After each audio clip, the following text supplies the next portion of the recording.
Coming up next on Action News Now at 5, the California Highway Patrol is reminding drivers to buckle up for Passenger Safety Reminder Week. Plus, an Oregon man was taken to the hospital this afternoon after overturning his truck into a Redding backyard. And Red Bluff police arrested a 19-year-old suspected gang member after he caused a crash and evaded police before being arrested.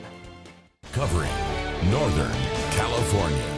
You're watching Action News Now. Coverage you can count on. Good evening and thanks for joining us. I'm Blake Mayfield. We begin tonight with 4 people dying and 2 others suffering serious injuries in a head-on crash on Highway 299 near Del Loma in Trinity County last night. The California Highway Patrol says around 6:50 p.m. they received a report of a crash on Highway 299 west of Big Bar. Officers from the Trinity River area office responded and found 2 cars involved in a head-on crash. Investigators say a white Jeep Grand Cherokee was traveling westbound when it crossed into the eastbound lane while driving on a curve. The Jeep struck a red Chevrolet Impala traveling eastbound that had 5 people inside it. The crash killed 4 people in the Chevy. A 5th person suffered major injuries and was transported by air ambulance to a hospital.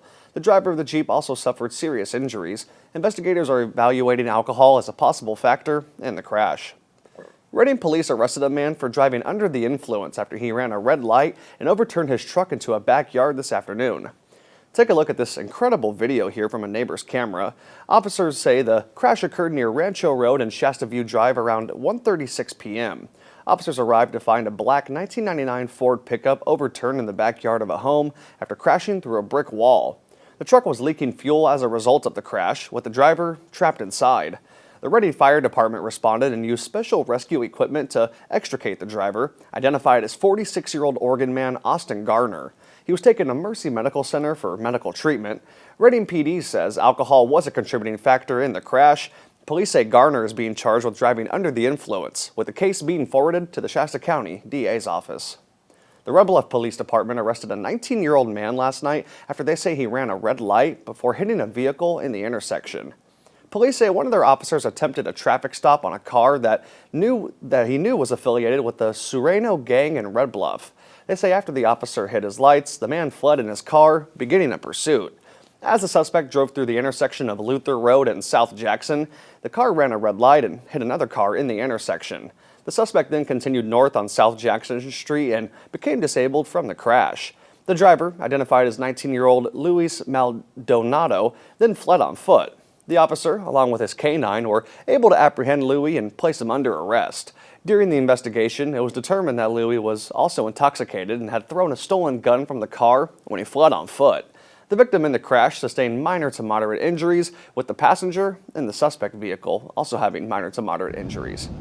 Well, it was a foggy morning in Chico today, but it didn't stop these turkey toms right here from strolling down Hooker Oak Avenue just before 11 a.m. Meteorologist Mikkel Hannah Harding has our forecast. Well, good evening. We are taking a look at infrared satellite and just noticing that we definitely saw an influx of cloud cover here over the past 24 hours. You can look at this 36-hour loop, and clouds were staying off the coast here for the first part of the weekend. But now as we have entered into your Sunday, been a pretty cloudy feel out there for today. So we're looking at temperatures that are in the 40s and 30s right now, going to continue to drop further into the 20s eventually for the Sierra here by about midnight. And we'll see more of those upper 30s starting to appear for places in the North Valley, heading down through the Mid Valley as well as we do move deeper into tonight. So you know that it's going to be a cold feel as we head towards tomorrow morning because these temperatures are going to head one way, and that's down as we head through sunrise tomorrow morning. So could wake up around freezing in Red Bluff for tomorrow. Redding maybe 2 degrees above, and as we head down towards Chico and Oroville, we'll find some warmer temperatures there in the mid to upper 30s, but still a very chilly feel. Outside of that, the Sierra and the Cascades, we're looking at temperatures in those low to middle 20s for tonight, getting into tomorrow morning. No precipitation in the forecast for tomorrow. We'll see a little bit less cloud cover. Looking at the northern mountains here, partly cloudy, a mixed bag of 40s and 50s out there. A light southeast wind that picks up as we head down towards the Sierra here. The southern Cascades looking at more 40s and 50s, a mixture of sun and clouds as well. A light west wind for you guys. In the foothills, Magalia Paradise right around 55, a pair of double nickels, and we'll look at those winds out of the south at about 5 to 10. Calmer winds for the North Valley, lots of low 60s, and again, partly cloudy. And for the Mid Valley, we'll see temperatures near 60 as well. We'll talk about your forecast in more detail coming up. All right, thanks, Mikkel.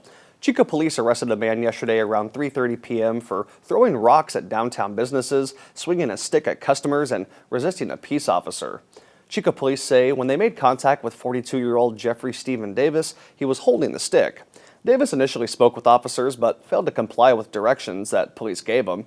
As officers attempted to arrest Davis, he pulled away from one of the officers' grasp. As Davis resisted, he punched multiple cops in the face. Once officers brought him to the ground, Davis was held until additional officers arrived to detain him. Both Davis and two officers sustained minor injuries. Davis was later medically cleared from a local hospital and taken to Butte County Jail, where he was booked for 2 misdemeanors and a felony. The California Highway Patrol Susanville office is reminding you to buckle up while driving as part of Passenger Safety Week. The CHP says seatbelts save lives and help keep you securely in place and reduce the risk of serious injury and protect you and others inside your car. They say whether you're driving or riding shotgun, make seatbelting use a habit and speak up if someone is not buckled.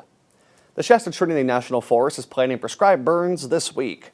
Prescribed fires planned for the area include 150 acres of hand piles near Hayfork, 190 acres at multiple sites along I-5 between Packers Bay Road and Antlers Bridge, and 150 acres of piles near Mule Creek in the Weaverville area. The Forest Service says to watch for warning signs along roads near all prescribed fire areas before and during burns.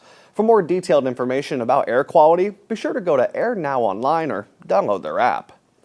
A candlelight rally ahead of a looming strike featured a large turnout of Kaiser Permanente healthcare workers outside the company's headquarters last night.